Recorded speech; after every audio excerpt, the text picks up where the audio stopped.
My name is David Madison, the 12th of December 2020.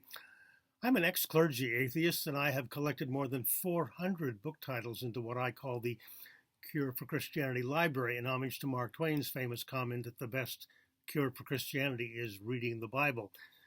Now, there are a lot more books to help with that. These books explain in detail the falsification of theism, Christianity especially, and most of these books have been published since the year 2000.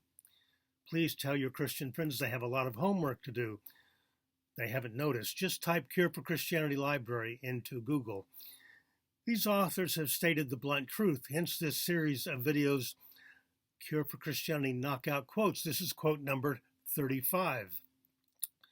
Joseph Dale Leiden, in his book, The Final Superstition, A Critical Evaluation of the Judeo-Christian Heritage Legacy, was published in 1994.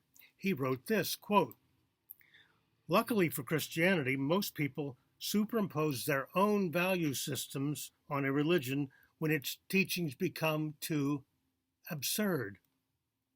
For example, except for some self-serving fundamentalists, most Christians have chosen to ignore Paul's example of lying to advance the cause of religion. But if through my lie the truth of God has abounded to his glory, why am I also judged a sinner?" Unquote. That text, by the way, is Romans chapter 3, verse 7.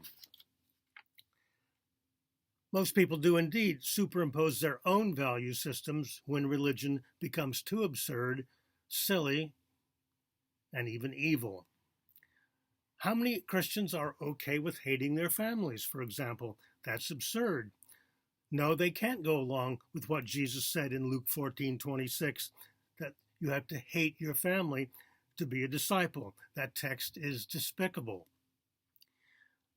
How many Christians today do what Jesus would do when it comes to divorce? They just ignore Jesus' teaching on this as well. He seems to have felt that every marriage since forever has been arranged by God, and that is absurd too. Most of us follow value systems that are better informed and far less rigid. According to one poll, maybe 40 to 50% of American Christians expect Jesus to come back before the year 2050. But other Christians have moved beyond magical thinking and superstition, and they've read the Bible carefully enough to know that Jesus coming back had an expiration day. Way back then, it was supposed to happen soon. Both Jesus and Paul were wrong. The Apostle Paul was wrong about so much, so I appreciate Dale Leiden calling attention to Paul's comment about lying. Most of us have better value systems than that. Elsewhere in his book, Dale Leiden says that there have been no shortage of people over the centuries who claim that they speak to God. And that's how humanity has ended up with hundreds of different religions preaching wildly different things about gods. Beware of people who claim God is talking to them. This year we've heard leading televangelists tell us that Donald Trump is God's chosen one and that Trump would be reelected.